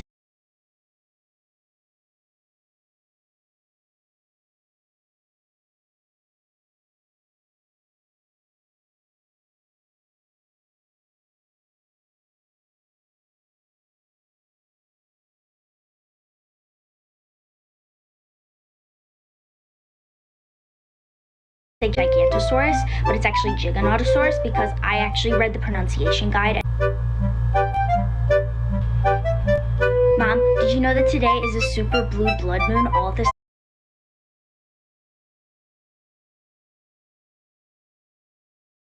same time? I'm going to explain to you what all of those different things mean. So when we go to Disneyland, have we decided what our top 3 rides are going to be that we need to do the day, and then also what order we should do them in so that it's most efficient and where we should start? Because I think that if we go here first, then we'll actually maximize our time because then we won't have to go back and forth as much. So supermoon is when the moon is actually passing closer to the Earth because the moon actually has a slightly elliptical orbit similar to other planetary bodies, and it actually appears up to 14% larger than it normally does. Yeah, and it's really pretty because it was like metallic. Yeah, that's what I meant. A blue moon is when there's 2 full moons in 1 month, and that's actually super rare because there's a moon cycle is only like 29 and a half days, give or take a couple hours, because it can vary a little bit. So like for that to happen in 1 month is like super rare because like most months are only like 30 days. And then a blood moon, also known as a lunar eclipse, which is also pretty rare as well, is really cool because what happens is similar to a new moon where the moon is like kind of in the Earth's shadow. It's like a little bit different because the alignment is so perfect that the way that the shadow wraps around the Earth, only certain wavelengths are able to do that. So since red light is the slowest wavelength and it's like got the longest like thing, then it's the only one that can bend around. So the reflected light that would normally happen like on the moon, only the red light can reach it because most of it's getting blocked and it just like goes out into space. So then the moon looks red. No, I can't just get new purple pants. It's these purple pants. I know I'm too tall for them, but they're my favorite purple pants, and I can't just get different purple pants because even if they're the same ones, because it's not the same purple pants.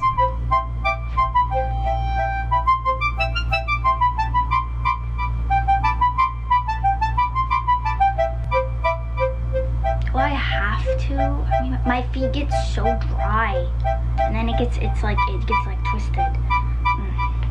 When I went to the aquarium, I brought my mini notebook and I wrote down as many animal facts as I could find. And did you know that orcas have 56 cone-shaped teeth? You never acted autistic. That was excellent. That was so cute. The T-Rex arms, I do that all the time. I literally walk around the house like this. So, no. So, very topical Dinosaur. that I've got the dinosaur mug because no, T-Rex was probably bigger than Giganotosaurus. Yeah. All of the current data, I'm in so many paleontology groups. I fucking love dinosaurs, animals. All of the current data, we think T-Rex was likely, on average, much heavier than Giganotosaurus. Giganotosaurus was a different kind of dinosaur. It was a carcharodontosaurid and not a tyrannosaurid. So it's got a different bodily structure. It's built to do different things, right? It was not as bulky and heavy duty as T-Rex. So people point out to being like, oh, it was taller and longer. It was way thinner, like way thinner, way less bulky. And even like the tall estimates, T-Rex may have been taller. Like we're not 100% certain, but most current data points to like T-Rex is the tyrant king. It's still the tyrant king, right? Like even Spinosaurus was not, no, power-wise didn't really hold a candle to either of those two. Carcharodontosaurids are really, really cool because their teeth are made for slicing. So, like more jaggedy or super like Sharp. straight? Like sharp. Sharper, okay. Yeah, like sharp, like they could slice. So a Giganotosaurus might actually have been better adept at taking down larger prey, especially if they use any sort of pack hunting tactics, because they can literally slice into it easier. Like there's the potential that they could have been more adapted to that. So interesting. But you know, in the one-on-one, T-Rex is crushing Giganoto every time. Sorry, I had to. It's like I got my dinosaur facts. I gotta put them out.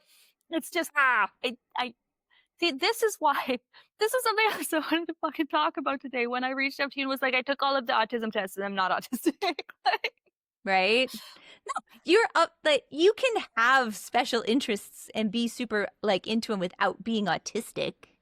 Yeah, I think that's part of the. I'm in too many like neurodivergent groups, and I have too many like autistic friends, and the terminology about like special interests is so hyper tunneled into autistic people now that I Right. feel like when I have that moment of like, no, that's not true, this is my special interest, I'm like, am I autistic? People are allowed, even neurotypical people have special interests. It's true. Everybody has an interest in something. Was there anything else in her reel that you related to? Literally just the other day. So I went to our first D&D group to build characters Yeah. and stuff like that, right? We were talking about cold or something, I don't know. And I actually recently was reading about how people who live in colder climates, their DNA doesn't break down as quickly as people who live in hot climates. So if you want to have your DNA be stronger, you need to expose yourself to cold at least half of your life each year. That's why doing the cold dips work, because then it helps shock your DNA strands to stay tight and stay together and not like float away from each other. And then I went into this tangent about that, which was hilarious. But then we went outside because they smoke, and then I was smoking some weed. And I was just like, oh, it's so cold. I'm like, yeah, it's so good for your DNA. And the one guy looks at me and he's like, I know, you told us. Okay. Was it in that tone? Because that seems rude. So I'm assuming I'm leaning towards sassy gay tone, Okay. not, shut the fuck up tone.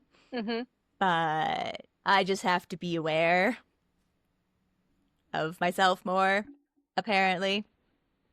Do they know you're autistic? Oh, I told them right Oh, away. good. Okay. Yeah. Then probably sassy tone. Most people. I'm assuming. Yeah. Most people are pretty chill about it these days. Once you say you're autistic, they'll be like, oh, got it. Yeah, no. I'm very on the spectrum. I'm very autistic. My character's gonna be probably autistic, just so you're all aware. And I'm not, I was thinking about my next character I want to do, because I just did the one shot, so I feel like I got my need to play a lizard folk barbarian out of me. And I think I There you want to go. do something different for the campaign. yeah. I think I'm just going to Okay. make it Johnny Lawrence from Cobra Kai.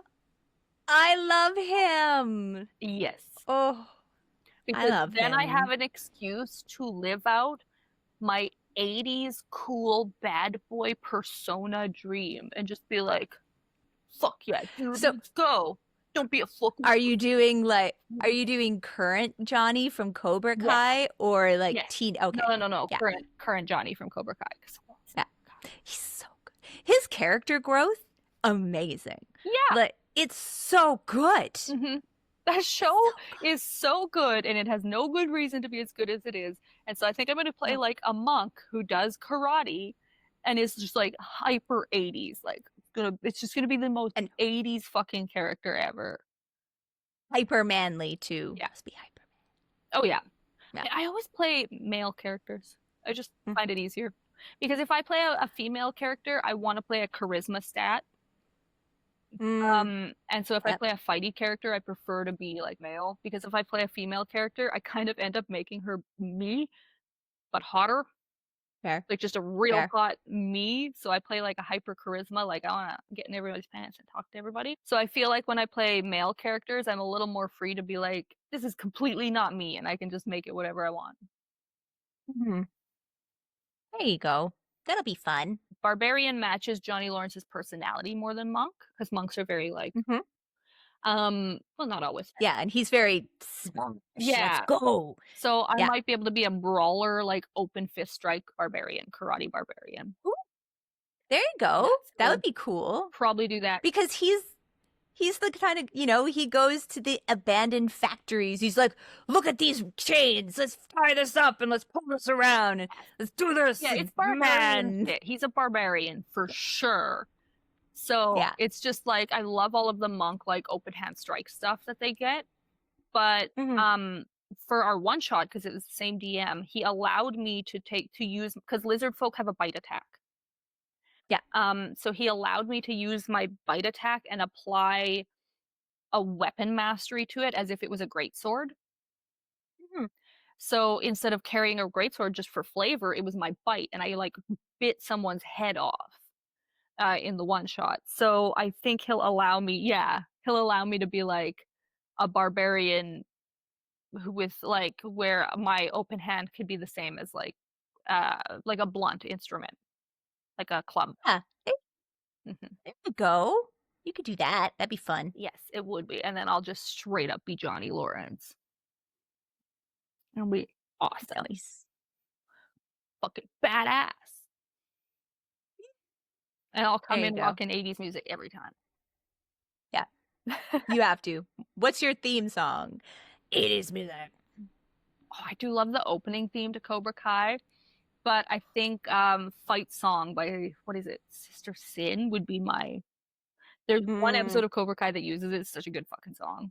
I've rewatched that series several times. It's so good. You were talking earlier about we were chatting and you were researching something and you realized that your hyperfixation with autism is researching. Yeah, I at first I thought it was, absorbing content, watching movies, I'm like, my autism trait is I watch movies, and I used to read books. Now I listen to audiobooks and all that stuff. And I'm like, wait a minute. There was something I needed to research, and I was thinking about it days ago. It's like, okay, I should probably do this at one point. And then I was just getting angrier at work to the point where I didn't even want to be there. I'm like, I don't want to be here. I want to be doing this one thing. And it was just building and building and building. And then I was at home and I'm like, okay, I'm going to do this. I'm doing this now. This is what I'm doing. I even told my partner, I'm like, I need to do this. I know you don't understand it, but it's giving me physical pain to not do it. I need to do this now.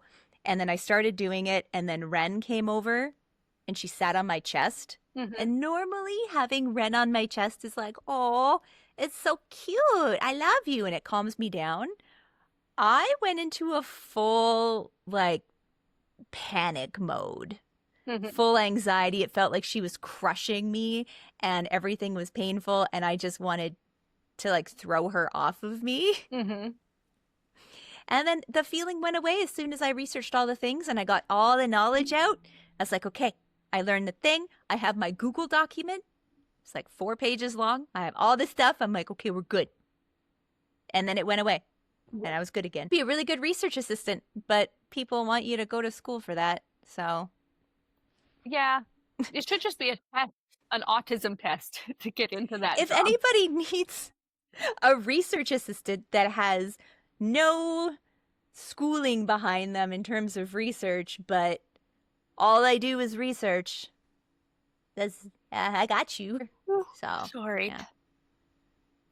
I it's have getting pretty late. It's getting pretty late. I also have the ADHD where coffee makes me tired. Yep. Yeah. I could drink coffee and then go to sleep. Yeah. I'm going to do that. It's 1:20 a.m. and this is full of coffee. I know last time I was like, I'm not drinking coffee because it's very late. I don't fucking care. No. Coffee, I'll drink coffee, go to sleep. It's great. I'll shout out the coffee company even, because why not? Ooh. Because I found this company. It's a local Bangkok company, so I can shout it out to people who cannot read Thai anyway, and this means nothing to them. There you go. Yay. So it's 19 Degrees North Coffee Company. I think they're just based here in Bangkok. And it's delicious. It's very smooth. Fair. Support local. Yeah, support local in Thailand. I feel a little bad because I feel like I yammered about BPD so much. I wanted to talk more about autism too. But... Oh, we could do one more, which is the 3 reasons autistic women are seen as rude. Yeah, let's do one more. Autistics, but especially autistic women, are often mistaken as rude, as aggressive, as stepping out of line. And there's a few reasons I want to discuss this. The last couple are really specific to people who identify as women. My name is Sol Smith. I'm an autistic and ADHD life coach, and I work with autistics every day. And we talk about our problems, and we try to sort things out so we can live better lives. Number one, problems with social hierarchy and status hierarchy are really big for all autistic people. The fact that we don't internalize the notions of hierarchy that are internalized by other people, and I don't mean that we don't understand it, which is a misnomer. It's that we don't internalize those rules and react to them in an instinctive level. And this can especially put women on the chopping block in their workplace, and it can put them as labeled as rude because they're expected to be especially sensitive to hierarchies and status. Number two, and this is much more related to women particularly, is direct communication. Now, in our society, men are socialized to communicate more directly. That is, to tell people what they want, to express their needs, where women are socialized to be much more indirect. That is, send meta messages, to invite people to understand what they want, to suggest things that can feel like the other person's idea. And autistic women are not socialized the same way that regular holistic women are. I use regular in quotation marks, please. But instead, they can adopt a much more direct way of communicating because they don't understand that they're supposed to be more nuanced and inviting with their communication style. Number three, again, this has to do with the lack of social norms that autistics experience, which is that women are conditioned in our society to be overly nurturing, overly concerned with social relationships, overly concerned with the needs of others. And as an autistic person, when you don't internalize the social structure, when you don't internalize these cues, you tend to not express them, which means that autistic women are dealing with other people in a much more male fashion when you consider the socialization structures. And this is why a lot of times you miss women as being autistic, because they come across as being tomboys, as being male-like, as being masculine, rather than being ladylike and much more in tune with the needs of others before their own. Now, I want to really stress to you, this is not a judgment of an autistic's behavior. This is a neuronormative bias. This is a neurotypical bias running through society that makes this a social disability. When women are mistaken for being aggressive, for being rude, because of their lack of internalizing the way they've been socialized into their gender, that is a social disability. And the women in my support groups, the women who I coach, experience this on a much higher level than even the autistic men. Autistics. I agree with what he said. Like, everything he was talking about to me is just like, yeah, but that's because society's stupid. And the way society trains women to be is fucking stupid, and I hate it. So I don't think it's like an autism problem at all, right? No. I think it's just like, yeah, society needs to fix itself because the stupid social hierarchies that we've developed as society are stupid. As somebody who recognizes them and has no problem immediately adjusting to them, unlike autistic people, I still think they're stupid and I hate them, right?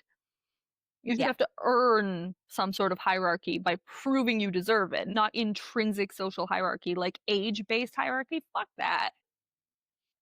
I get so mad about specific things where it's just, well, they're this old and they've been doing this for a long time. It's like, okay, but look at doctors, right? Or even teachers. They have to go their entire career. They go back to school all the time.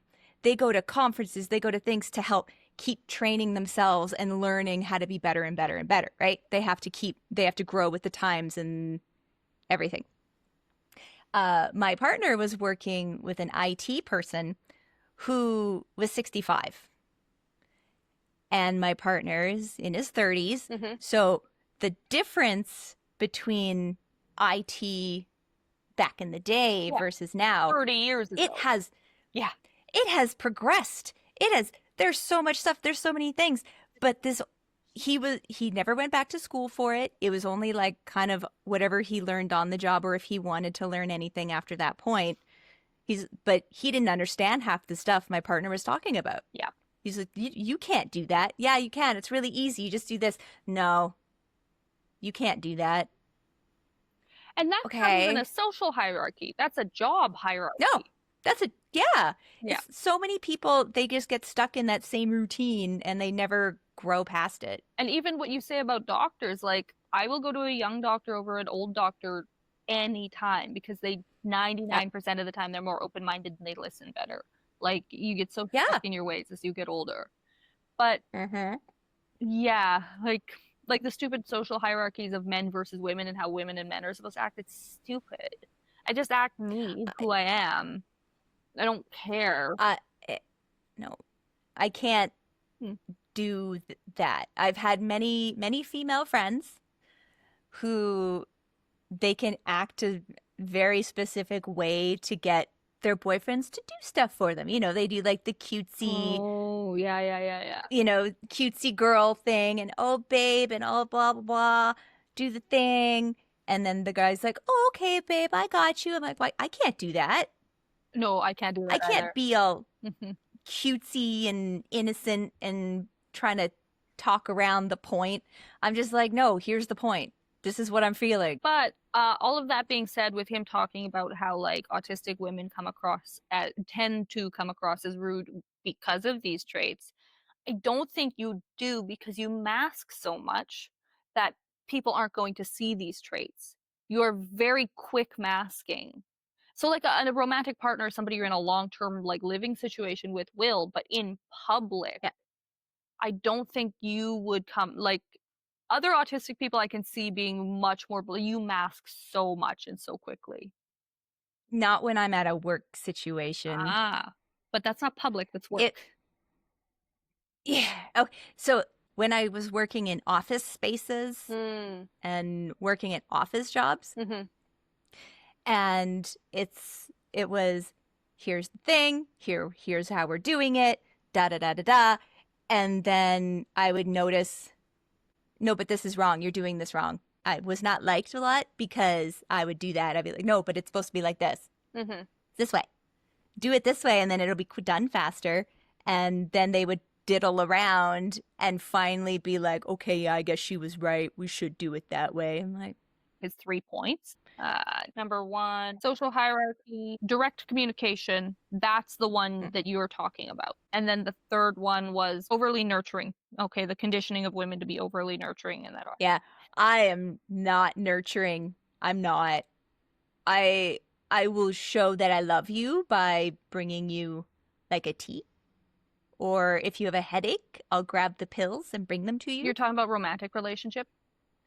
Yeah. He's talking about like socially nurturing, which women are supposed to be. You come across as though you are, though. I know. It's your mask. But I'm not. Yeah. This is why I'm like, I was listening to these and I'm like, this doesn't really apply to you, because when we first met, it was in a professional situation as coworkers, but there wasn't like working together aspect. So there wasn't like, you can do things this way, da, da, da, da. So I didn't see that direct communication side of you. I just saw like socially how you interact with coworkers. And well, I've learned to check myself in situations where it's just where is it like the pleasing and the stuff is internally. I'm like, I don't want to fucking do that. I'm like, and then I'm like, oh, I have to because it'll make them like me, I guess. Fuck. And then I do it because I feel internally I'm obligated to do it. Yeah. Like, I don't my interactions with you before we became close friends and just seeing how you generally interact with like, and not on like a super close level, but generally how you would be perceived by society, you would not be perceived as rude at all. I know. You mask a lot. Sucks. I'm heavy. Yeah, you mask a lot, and you come across to me as extremely nurturing, extremely feminine, and like cutesy. Oh, I've dumbed down myself so much around people, especially around men. Yeah. Around men, I have to dumb myself down so much. Otherwise, they get intimidated, uncomfortable. weird. Yeah, I think it. Yeah. Yeah, Okay. it's like inferiority complex or something. I've seen you do that around men for sure. I've actively seen it happen. And in not the last episode we recorded, but the one I'm editing right now, where I just finished the 2 edits for. I talk about my old best friend and how she was not a good person and blah blah blah. Yeah. And this is the best friend I had like fucking 10 years ago, more than 10 years ago. Yeah. I saw her, she was able to do that with men as well, extremely successfully. And I was always kind of jealous of like, because she was so manipulative, and it's just not me. I'm just not a manipulative person. But when I see how manipulative somebody could be, and I'm not saying you're like this, like she was a bad person, and you're not. But it just reminds me of that, like the dumbing down for men, because I saw her do it, and it got her so much in life. But that's the thing. I can't. It actually physically makes me so uncomfortable To manipulate when men give me things. Oh. My one friend, she had, when I was living in a house, and I had like a guest bedroom and stuff like that, she asked if I could have one of her friends stay over so we didn't have to pay for a hotel. And I was like, okay, fine, whatever. I've met him before. He's creepy, but not scary creepy. I was like, yeah, sure, whatever. I don't fucking care. So he gave me $200 instead of paying for a hotel. He's like, here's $200 for letting me stay here for a couple days. I was like, all right, cool. And then all of a sudden he knew that I liked kombucha. So he bought like 30 bottles of kombucha to put in my fridge. And then he bought like really expensive cooking oil for me as a present. And then I was just like, okay, we're done here and you're not allowed to stay in my house anymore. I was just like, you're just giving me creepy vibes and I don't like the gift giving with, like, why? Why are you giving gifts? Okay, that's interesting because the kombucha, I just think that's a nice thing to do, especially if you stayed at someone's house. That's like that's a social norm. But it's 30? 30. Yeah, when 30 each of them are like $5. I would rather have the money. It's a little bit over the top, but once you say it's a creepy person, it's like, okay, that's how I expect them to react, because they usually go over the top with gifts. People who have that creepy, like, they don't know boundaries, they will go over the top with the gift. But that kind of a gift is a social norm. The cooking oil's kind of weird because it's so specific. Like, it's like, I'm like, sir, thank you. You stayed in my house for 2 days. If you looked in my fridge, you know there's literally nothing in there, but yeah, I'm pretty sure I had mashed potatoes and some and a kombucha. lot of kombucha now. But oh, they're too much. When you stay in someone's house or even come over for dinner stuff, you're supposed to bring a gift, right? Even if you're paying them to stay there, you're supposed to also give a gift. That's just a social norm thing. So the cooking oil just seems like a weird one, like thanks, I guess. Do you really like this? Like, why did you buy? It's very specific, right? But the kombucha kind of makes sense. Like, oh, she likes kombucha. Good gift. Like, if I go to a friend's place, somebody I don't know well, if it's a close friend, then I'm not doing gifts. You know, I'll buy them dinner. But if it's somebody I don't really know well and I'm like, oh, I can see they like Diet Coke, yeah, I'll throw a pack or 2 of Diet Coke in their fridge as a thank you, even if I've paid for the stay, depending on how much I paid. I don't know. My best friend, not my best, the one girl I knew in middle school, she just beat the shit out of me for no reason all the time. And I hung out with her every day, even after she'd beat me up. Middle school is what age? I was like probably 13. Oh, like junior high. Okay, yeah, there you go. Oh, okay. Why? What? Oh, she was a very angry person. But I have an issue where, because I over empathize with people and I understand that they have issues, I want to help them process their issues. Yeah. And I've always been like that. Literally, I've always been like that. So it's just, oh, this person is suffering and they're sad. Let me try to help them and get them better. They're hitting me or they're being physically aggressive with me. I understand it's because of the damage, so it's okay. I'll be their punching bag. So remember what we just talked about with you being a nurturing person and you being like, oh, I I'm not, know. and me being like, I'm so rude. you're I am very rude, though. You're very nurturing, though. Nurturing as my mask. Once I drop the mask, I am not. It's the empathy aspect of it, right? Like nurturing, I think it might be another thing where it's the terminology, like the concept of nurturing to you might mean something different, but it means empathy and caring. Nurturing is like what you just described, that's nurturing. Caring about somebody and wanting to help them, that's nurturing. It is. Yeah. I just word things incorrectly sometimes.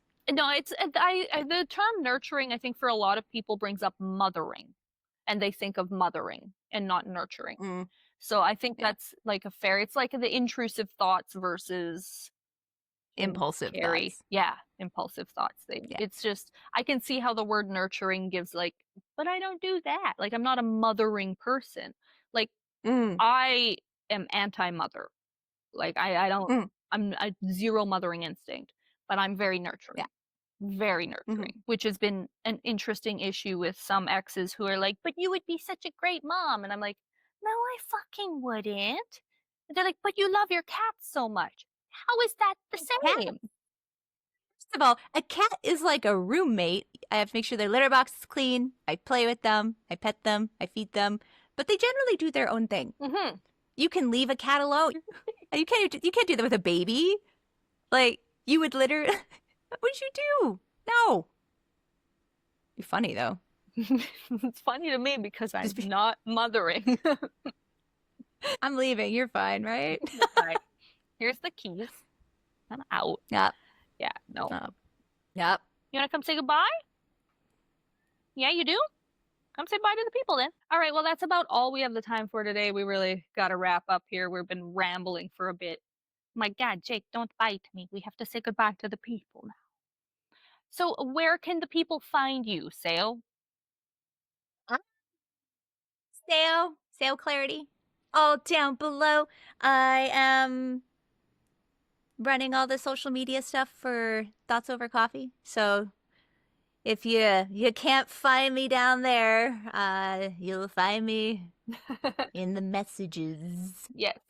Yes, she is in charge of all of our socials and commenting and posting. So if you guys are commenting, just so you know who is responding to you, it is the lovely Seyo. And if you want to find any of her personal stuff, it is all linked below.